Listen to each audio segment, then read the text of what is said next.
জুলাই গণঅভ্যুত্থান চলাকালীন রাজধানীর মোহাম্মদপুরে ৯ জনকে হত্যার ঘটনায় করা মানবতাবিরোধী অপরাধের মামলায় ২৮ আসামির বিরুদ্ধে আনুষ্ঠানিক অভিযোগ গঠন নিয়ে শুনানি আজ।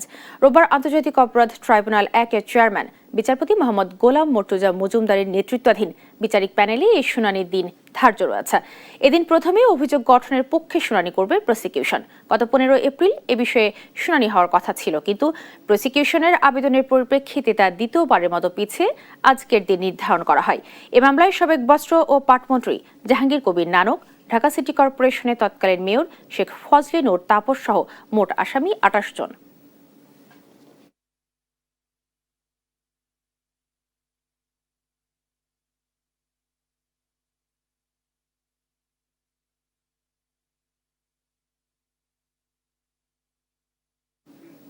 দর্শক, আন্তর্জাতিক অপরাধ ট্রাইব্যুনালে আছেন সহকর্মী তাইমুল ইসলাম রায়হান, সরাসরি যুক্ত হচ্ছেন তিনি।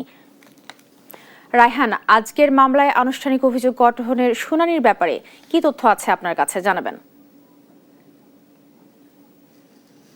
জি রিপা, যেমনটা বলছেন, মোহাম্মদপুরে যে জুলাই গণঅভ্যুত্থানের সময় ৯ জন হত্যাকাণ্ডের ঘটনায় করা যে আনুষ্ঠানিক অভিযোগ গঠনের শুনানি কিন্তু আজ কিছুক্ষণের ভিতরে আন্তর্জাতিক অপরাধ ট্রাইব্যুনাল ১-এর বিচারক গোলাম মর্তুজা মজুমদারের নেতৃত্বে কিন্তু শুনানি গ্রহণ শুরু হওয়ার কথা রয়েছে।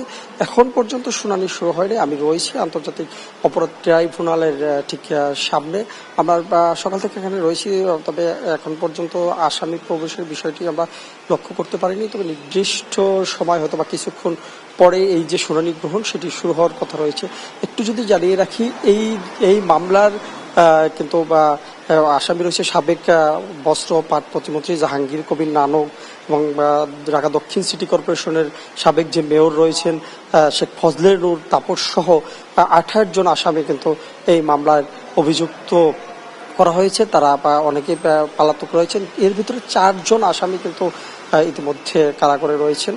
তাদেরকে এখানে হাজির করার কথা রয়েছে, হাজির করা হবে এবং কি আরো হয়তো বা ১০টার পর ১১টা নাগাদ এই যে শুনানি, সেই শুনানিটি কিন্তু শুরু হওয়ার কথা রয়েছে। আমরা এই সকাল থেকে দেখেছি যে এই শুনানিকে ঘিরে এই আদালত চত্বরে আমরা দেখেছি আশেপাশে আইন শৃঙ্খলা বাহিনী রয়েছে। তবে এখন পর্যন্ত যে আসামি রয়েছে তাদেরকে কিন্তু এই যে আন্তর্জাতিক ট্রাইব্যুনালের সামনে কিন্তু নিয়ে আসা হয়নি। হয়তো বা কিছুক্ষণের ভিতরে এখানে নিয়ে আসা হবে।